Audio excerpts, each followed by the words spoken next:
Olá, amigos do Notícias Agrícolas, sejam muito bem-vindos. Estamos de volta aqui à bancada do site para falar de agricultura sustentável e, mais uma vez, do outro lado da linha, eu falo com Rafael Fuentes, que é diretor de integração do IDR Paraná e também foi membro da comissão organizadora do 17º Encontro Nacional de Plantio Direto na Palha, evento que ocorreu 100% digital e que se encerrou nesta quinta-feira, dia 3 de dezembro, e foi organizado, claro, por toda a Federação Brasileira de Plantio Direto na Palha. Deveria ser presencial lá em Dourados, mas infelizmente, por causa da pandemia, trouxe essa necessidade de ser 100% digital e posso dizer, eu que acompanhei pessoalmente nesses 3 dias, foi um evento de grandes informações a respeito da evolução do sistema e é isso que eu vou querer comentar agora, conversar agora com o Rafael Fuentes.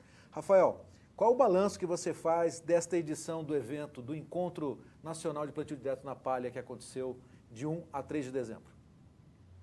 Ô Fred Olive, boa tarde a todos aqueles que estão nos assistindo e nos ouvindo. Inicialmente, esse evento para ocorrer em Mato Grosso do Sul, Dourados, seria a nossa sede. Nós adiamos uma vez no início da pandemia, porque era para ser em junho. Levamos esse evento agora para dezembro e resolvemos fazer ele totalmente digital. Aí trabalhamos com 2 estúdios, um estúdio lá em Dourados, na Universidade Federal da Grande Dourados, e outro aqui em Londrina, onde a gente concentrou uma equipe de produção, enfim, uma questão de logística, de filmagem e de transmissão. Para nós foi um grande desafio, primeira vez que a gente realiza um evento totalmente digital, mas tivemos uma surpresa muito agradável. Primeiro porque tecnicamente foi possível transmitir os conteúdos, as pessoas estando em diversos lugares. Isso até tem uma logística mais fácil que um evento presencial, onde você fica lidando com passagens, com palestrantes, enfim, a logística te consome muita energia e, nesse caso, nós conseguimos, através das formas digitais, reunir as pessoas até com mais facilidade. A escalação dos palestrantes foi demais. Pessoas de alto nível, está lá no site para vocês verem, as maiores autoridades nacionais, sejam produtores, técnicos, pesquisadores, pessoal de altíssimo nível. Então, o nível foi muito alto. Tivemos o tempo todo entre 250 e 750 pessoas online.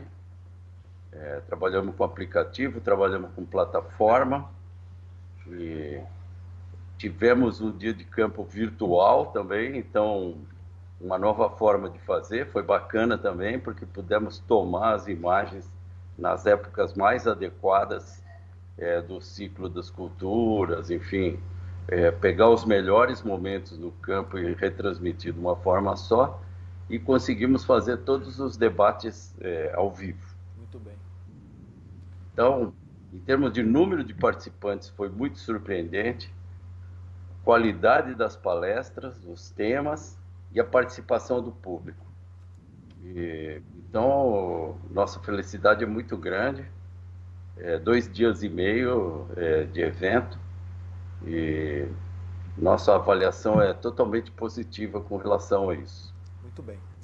Estive acompanhando também os principais painéis e as principais palestras, ouvindo a respeito da evolução do sistema, e é isso que eu queria perguntar para você. Quais os temas de maior relevância que você acredita que podem trazer já no curto prazo uma evolução para o sistema de plantio direto no Brasil, Rafael? Olha, o tema central foi digamos assim, a saúde do solo, a manutenção da qualidade do solo como base principal para a produção sustentável, e principalmente nos aspectos ligados à engrenagem e biologia do solo, né?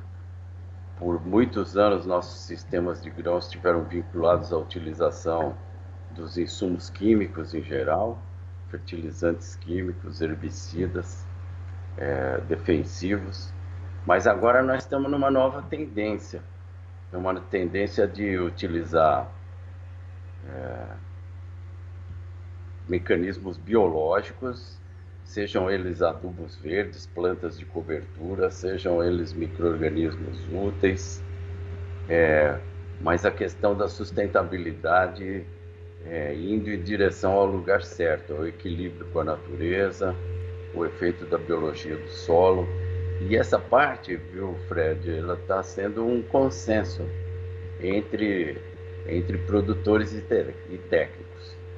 E assim, como nossa produção cada vez se estendeu mais ao norte, Mato Grosso, agora Mato Piba,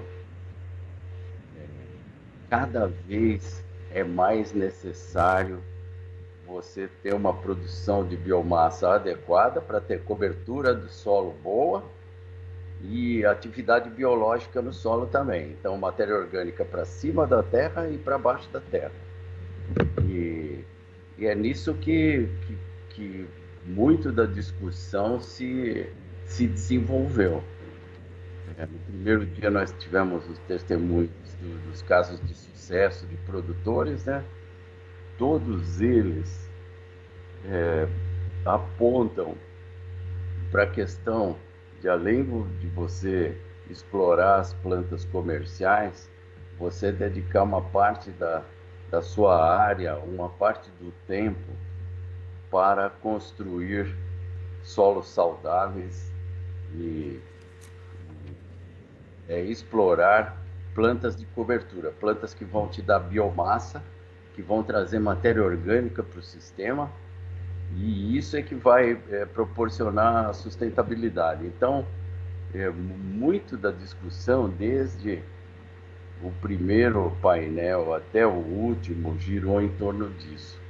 A matéria orgânica e o seu núcleo principal, que é o carbono, né? O carbono é o elemento químico que faz a matéria orgânica. Então, carbono e matéria orgânica adicionado no solo, sequestrando gases do efeito estufa e gerando saúde no solo, vida, minhocas, micro-organismos, enfim, plantas de serviço que extraem nitrogênio da atmosfera. Então, a biologização do sistema, né? Trazer o sistema de plantio direto para próximo do que são as condições da natureza e as condições da vegetação nativa. Muito bem. Nesse sentido, Rafael, quais são os maiores desafios, então, que os agricultores deverão enfrentar para que ele realmente tenha essa sustentabilidade para dentro do sistema? Porque nós sabemos que somente dentro dos números que a própria federação já divulgou, nem 20% dos agricultores que fazem plantio direto não estão realmente incorporados ao sistema. Então, quais são os desafios que esses agricultores ainda devem enfrentar para realmente conseguir atingir esse nível que as palestras trouxeram de inovações e evoluções para o sistema?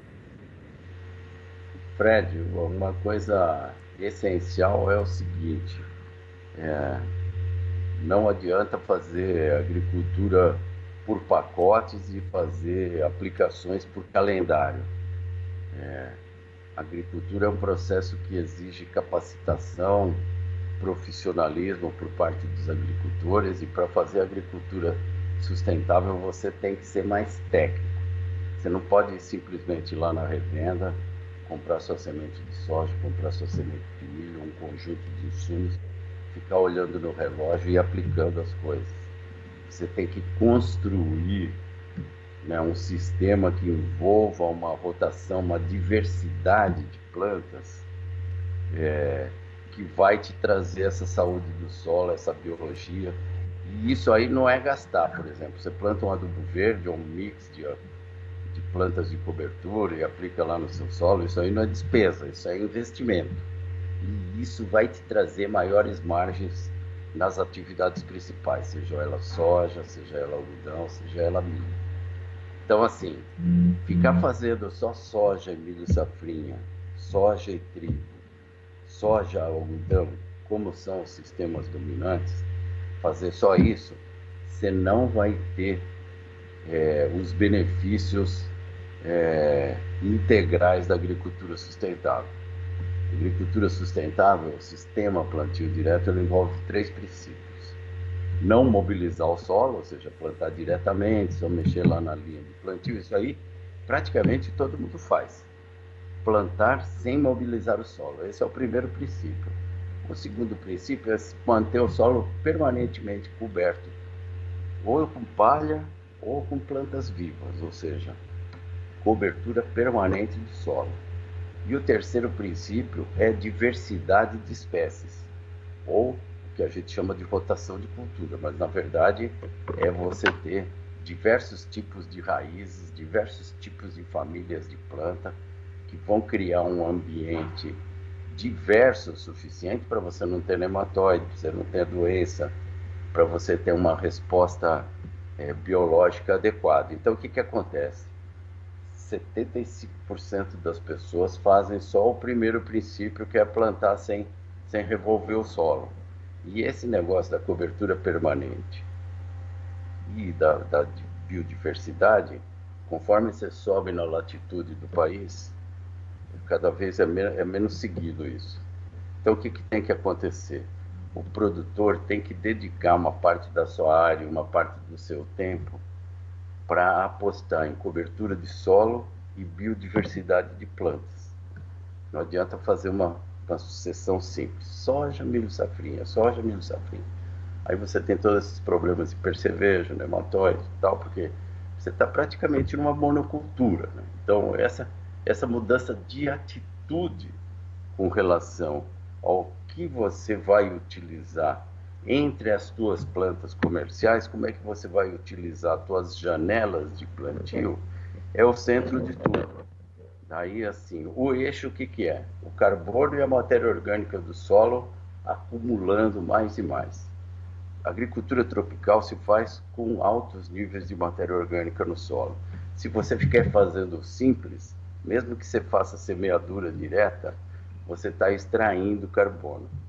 Então você está deixando o seu solo mais mineral, você vai ter que depender mais de insumos químicos. Então, digamos assim, é harmonizar o sistema, principalmente com relação aos níveis de matéria orgânica do solo, que aí vai promover tudo.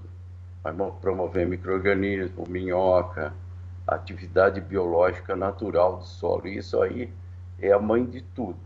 É a matéria orgânica, a vida no solo, deixa os sistemas sustentáveis. Aí a questão de reciclagem de nutrientes, os insumos, lógico, ninguém está pregando uma coisa absolutamente sem entrada de insumos. Mas sim, você criar um ambiente natural de solo, isso aí tem que ser uma coisa crescente, isso aí tem que entrar na cultura dos produtores. Fazer agricultura simples, assim, por pacote e por calendário, não vai levar a gente até o ano 2050, com 10 bilhões de habitantes, e a gente precisando produzir 70% a mais de alimentos para alimentar o mundo. Esse mundo sustentável depende desse enfoque, e não adianta também desintensificar, a gente voltar para trás e fazer uma produção menos produtiva. É o que a gente chama, precisamos de intensificação sustentável e, assim, fazer mais com menos. Por quê? Porque a biologia não te cobra tudo, como os insumos químicos te cobram, a natureza não cobra tanto assim. Quanto desses ganhos está indo para o bolso dos nossos produtores, né? Nós estamos mandando 25% do nosso custo é royalty para Syngenta, né? Outros 25%, os adubos químicos. Quanto que está sobrando de margem para o nosso produtor? Então, assim, o intuito da Federação Brasileira de Plantio Direto e, digamos assim, dessa comunidade toda que apoia, é fazer o sistema um pouco mais natural, gastando menos e privilegiando o bolso, porque o eixo mais importante para o produtor é o da rentabilidade. Muito O bem. bolso significa.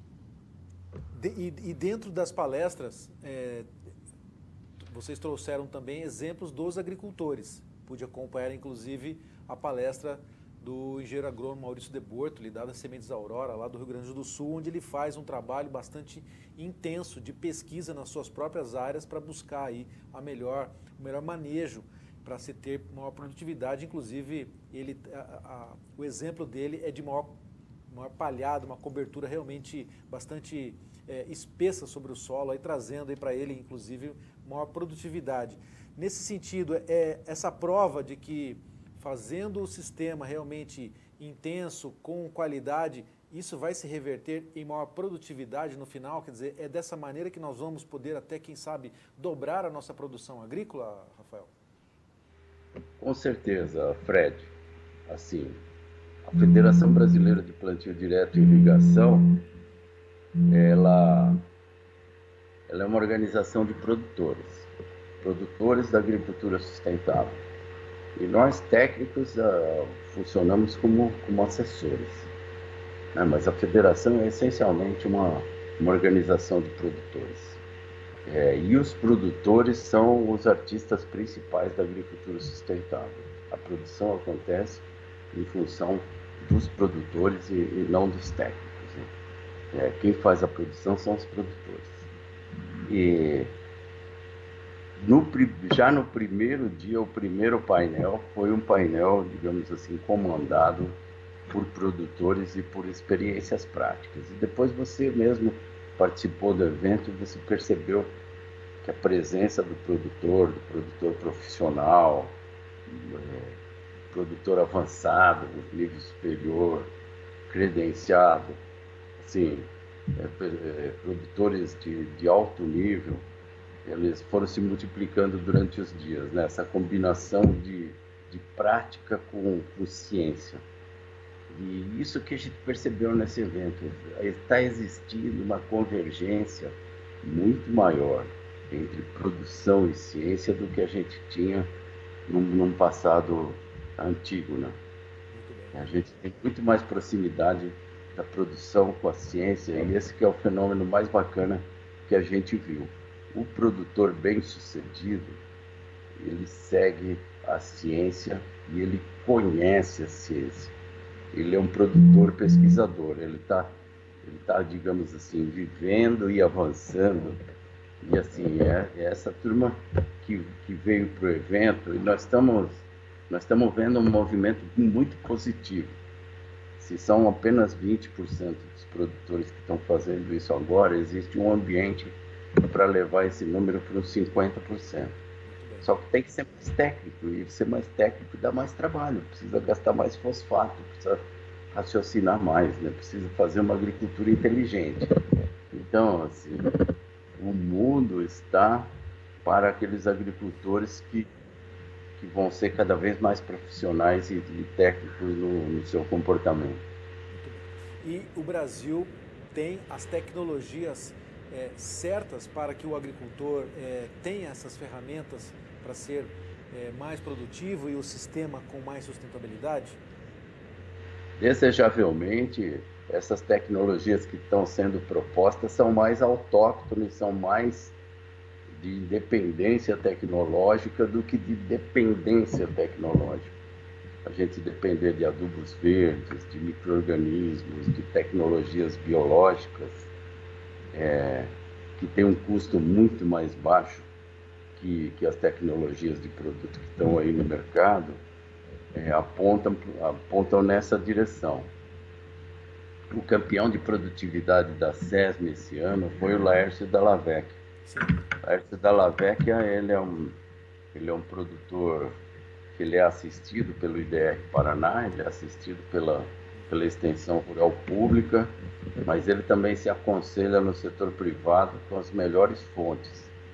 Ele é um cara que tem um custo baixíssimo, ele faz manejo integrado de pragas e doenças, ele fez menos de 2 pulverizações nas áreas dele contra a ferrugem, sistema absolutamente limpo e que produziu 120 sacos de soja por hectare.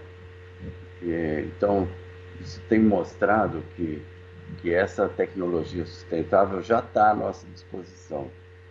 E que, assim, fora os herbicidas que a gente ainda depende um pouco, os demais insumos, eles podem ter uma orientação mais biológica. Muito O bem. sistema de produção de grãos pode ser muito mais independente dos produtos químicos e dos grupos multinacionais. Muito bem. E, logicamente, existe a genética das plantas que está concentrada na mão de poucos grupos, mas nós temos independência tecnológica na Embrapa Soja, no IDR Paraná. Nós temos nossas variedades, nós temos nossa independência genética. Então nós temos que cultivar mais isso, voltar para essa mentalidade de independência genética, porque senão nós vamos estar dando 70%, 80% para o bolso dos outros. Certo. Né? Então, a tendência tem que ser essa, e assim, nós temos que, na verdade, tirar uma boa parte dos produtores dessa faixa de comodidade, de fazer as coisas por calendário. Possivelmente isso vai selecionar, como acontece no mundo todo.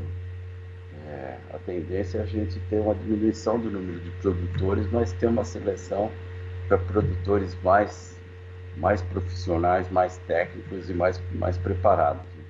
Muito bem.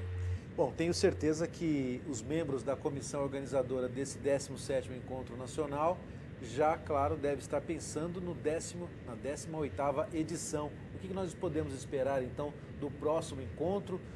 Quais serão agora os passos que a federação vai tomar para que os temas relevantes dessa edição aqui 2020 possa chegar aos agricultores e aí na 18ª edição a gente já ter uma grande evolução do que foi apresentado e do que nós esperamos para o sistema plantio direto na palha?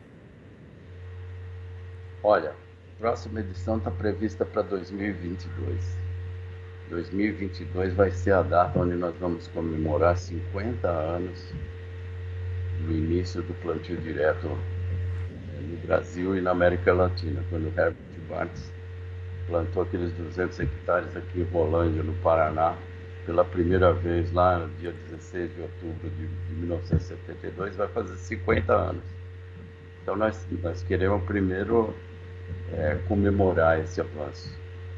E na verdade os primeiros 10 anos foram luta pura, né? Eram os produtores, uma pesquisa inicial básica que a gente fazia em algumas instituições, como o Velho Iapar, algumas indústrias de máquinas estudando, algumas indústrias químicas procurando herbicidas. Os primeiros 10 anos foi uma luta completa. Os 10 anos seguintes, do ano 10 ao ano 20, foi um ano de muito estudo, universidade, todo mundo estudando. Chegamos no começo dos anos 90, que já tinham completado 1 milhão de hectares de plantio direto no Brasil. Saímos daqueles 200 hectares de 1972. Em 1992 nós completamos 1 milhão. Daí foi aquela expansão horizontal, né? Que nós chegamos no começo dos anos 2000 com 20 milhões de hectares. Aí essa expansão horizontal, ela não se deu na qualidade que a gente imaginava. Todo mundo foi seguindo o primeiro princípio, máquina de plantio boa, vamos plantar sem revolver o solo, até porque economiza uns $500 por hectare de preparo de solo, né? Economicamente foi uma saída maravilhosa, né, o plantio direto, mas não na qualidade que a gente imaginava. Então, desde o começo dos anos 2000 até agora, esses últimos 20 anos, a gente tem feito como federação a busca da qualidade. E eu acho que agora, como você falou, nós temos todas as ferramentas para fazer a produção sustentável. Para manter essa produção no Mato Grosso vai ter que ser técnico, porque senão ela declina. Então, digamos assim, os ambientes mais restritivos, como a pré-Amazônia, o Mato Grosso e o Mato Piba, eles requerem que o cara seja muito mais técnico, né? Então, essas áreas de expansão já estão com um modelo de exploração mais avançado. O que a gente espera daqui para 2022 é que a gente passe de 20% de sistema bem feito para 50% de sistema bem feito. E isso é uma lógica que passa inicialmente pelo bolso, pela maior rentabilidade, e nós acreditamos que as tecnologias para fazer essa virada estão disponíveis. Os mix de plantas de cobertura, nós temos um corpo de empresas que tem condição de oferecer essas tecnologias sustentáveis e mais biológicas por um preço justo. E não estamos exportando capital para o exterior. Então, assim, temos que tomar cuidado com a China e com os chineses, tal, para eles não entrarem na nossa circulação sanguínea. Mas, digamos assim, temos todas as condições de passar de 20% para 50% de sistemas de produção bem feitos. Esse é o nosso sonho. Talvez a gente não consiga em 2022, vamos para 2025. Mas vamos comemorar, inclusive junto com os nossos irmãos da Argentina, do Uruguai, do Paraguai e da Bolívia, esse avanço que a gente conseguiu nesses últimos 50 anos. Não tem nada ganho, mas nós estamos na direção certa. E, digamos assim, esse nosso Cone Sul está alimentando 30% da população mundial. Mesmo que o sistema não está perfeito ainda, mas nós já estamos alimentando 30% da população mundial. Então, não é uma coisa para jogar fora. E o pessoal, com inveja, fica falando daquelas coisas que nós estamos detonando a Amazônia, aquela inveja. E nós exportando 60 milhões de toneladas para a China e tal. Que o Cone Sul aqui exportando 90 milhões de toneladas de soja para a China. Então, existe até essa inveja de colocar a opinião pública mundial contra nós, o Cone Sul, não é só o Brasil, contra o Cone Sul da América Latina. Por quê? Porque nós aprendemos um jeito de fazer muito melhor que os outros. Nós aprendemos a fazer uma agricultura tropical que ganha de goleada da agricultura dos países temperados, seja Europa, seja Estados Unidos, Canadá. A Austrália está fazendo um negócio bacana, parecido com a gente. E assim, o Sudeste Asiático tentando fazer isso aí no sistema de arroz, mas com aquela pressão populacional gigantesca, né? Índia, Bangladesh, China, vocês estão naquela pressão populacional. A gente vem, temos área de expansão, tem uma população não muito grande, estamos produzindo 30% da comida do mundo, então nós estamos com tudo na mão. Nós só não podemos entregar os ganhos disso para o capital internacional. E isso aí nós estamos com a equação relativamente bem resolvida.